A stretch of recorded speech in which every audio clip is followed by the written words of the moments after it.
Good morning. Welcome to a really reduced tip-off today. It's President's Day. I hope you are well, having a good one. I just wanted to kind of catch up on a few things with you today before moving on. I don't think people have the time today for the full cast. So let me just touch on a few things. We are brought to you today by Level 9 Sports. Our friends at Level 9 at 660 South, 400 West. You just come off the 6 South exit downtown, turn your first right on 400 West. They are there for you. And they have amazing deals. Now, not only is the business model, usually they have last year's models at closeouts. Incredible prices. This year, they got some 2012 stuff. That has now been reduced. Plus, with that, you receive free bindings, free helmets, free bags. Unbelievable deals for them. And if you have not checked out the new Atomic Solomon or Rossignol stuff, it is great. I hope you get out in the mountains this weekend. All right, first off, 3 years ago today is when Larry H. Miller passed. I think all has been said about him, how we all feel, what he's meant to us, the joy he still gives us every day from what he brought to us, namely the franchise. Not only that, but a model of how to work, who to be. He was flawed. That's what made him so wonderful. He was emotional. That's what made him so wonderful.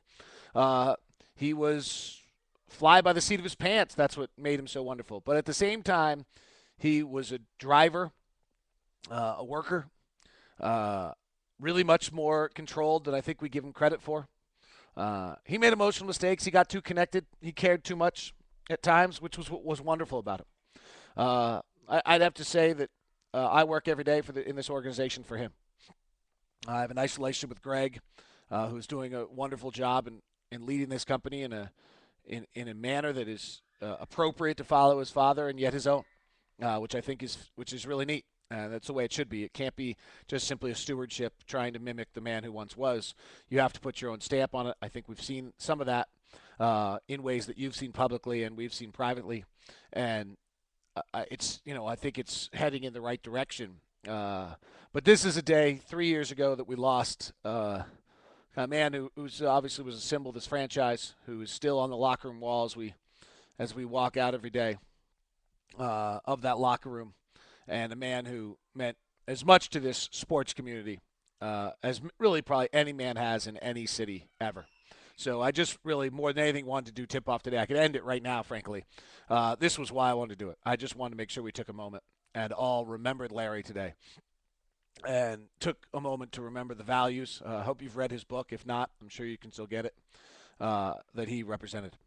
From a Jazz basketball standpoint, really a lot of last night they played awfully, awfully well. 5 minutes left, things kind of crumbled on them, and that final score is not nearly as close as that game was. Other than the run at the end of the third quarter, which we then answered with a quick run to open the fourth quarter, that game was really just back and forth the whole game. We went to our first, I think, 8 timeouts in a 2-point game. The disappointing one was Raja gets hurt last night, and I don't have a feeling talking to him after the game.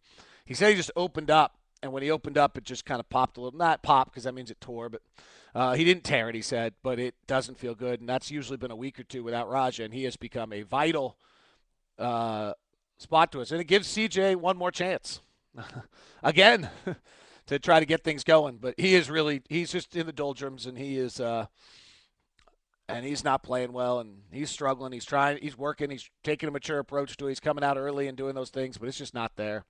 And it's disappointing because I think we all like him an awful lot. And then he starts to press and starts to make some plays that aren't the smartest plays in the world, and it only kind of works on itself. The Josh Howard situation is really, you got to show some patience, or frankly, it's over. The issue with Josh was that once he had a leg injury in his last 2 seasons, he couldn't bounce back from it, and that is coming to fruition here again. You'd hope he gets healthy. I almost had a feeling we were about to sit him for a week, but you can't do that now if Raja's going to be out. Al said he had a sharp pain in his stomach, but he's fine. But Al's also told us he's fine a few times this year when he's not. He wants to be fine. That's the issue as much as anything. Last night's game, I thought defensively the Jazz looked like a team that had a practice or two. They looked as though they'd gotten a practice after the Washington game. They got some practices before the Washington game. You saw some things really improve, better rotations on they're taking care of things. They've got to figure out what they're going to do with the pick and roll. Earl Watson had a huge cry for help in the locker room last night, saying we haven't changed the way we've guarded the pick and roll all year, and we need to change it. So we'll see whether there's a reaction from the staff in that regard, and whether the Jazz do change it in some way. It's tough because what that changes is sending the big out to try to change the route of the point guard. But when we send our big, Al Jefferson, out on those, that's not necessarily his strength. And so suddenly you're in a circumstance where and that's back where we got in trouble last year. Al goes out. He's not very good at it. The point guard gets by. Now Al's all the way out at 24 feet, and our defense falls apart. So there's some just areas there where that's a tough play to guard for everybody in the NBA, as Jeremy Lin is showing. A lot of people feel that Jeremy Lin's doing a great job, but if a lot of players in this league got this chance, he'd be able to do it. He's not elite. He's just showing he can be a player in the NBA because of how much he has the ball in his hand and what he's doing every play. And to some extent, that's what we're seeing, people just doing that against the Jazz right now, and they haven't figured out how to deal with it. So that's that. I think the minutes thing, there was huge reaction.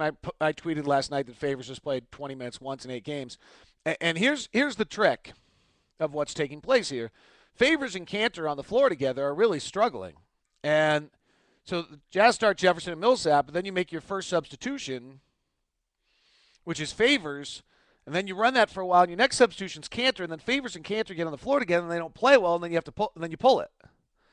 And sometimes you just pull Favors, and then you bring in Millsap and it's Millsap and Kanter, and Ty's done a nice job of shaking this up, so it's not just Millsap and Jefferson, it's not just Favors and Kanter.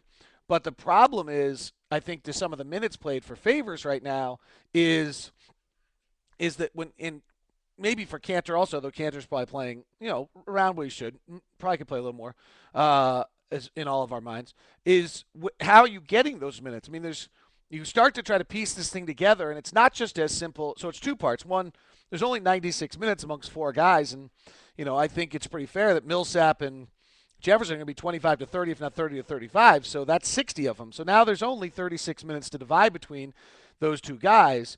But the next problem that's happening is there's the way the rotation is, and as much as Ty tries to change it, unless he benches either Millsap or Jefferson, which we can do on Xbox or on NBA Jam, well, they're not on NBA Jam, but I don't think you can do in real life.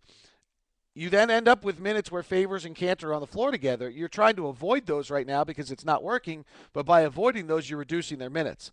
And that gets to be where this gets very, very complicated for a head coach. Locke Tip Off questions. I had some great ones that came in. One of the questions I got was a great question. Do I think negative criticism on the timeline of a player impacts him?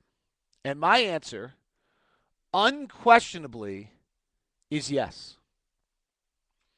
Unquestionably is yes. So CJ Miles gets blitzed last night about what a piece of crap he is on the Twitter timeline. Yes, I think that matters. That was from Devin Stoker.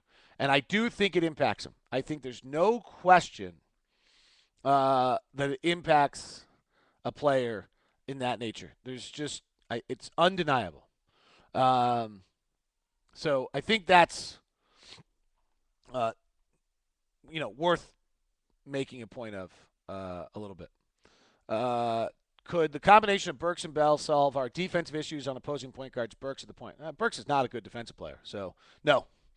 That could not. He might be longer, but he doesn't know what he's doing yet in the NBA. So, no, I don't think it would help. All right, that's the shortened edition, President's Day, brought to you by Level 9 Sports. Check them out at level9sports.com or at 660 South 400 West. Have a good day, and remember Larry H.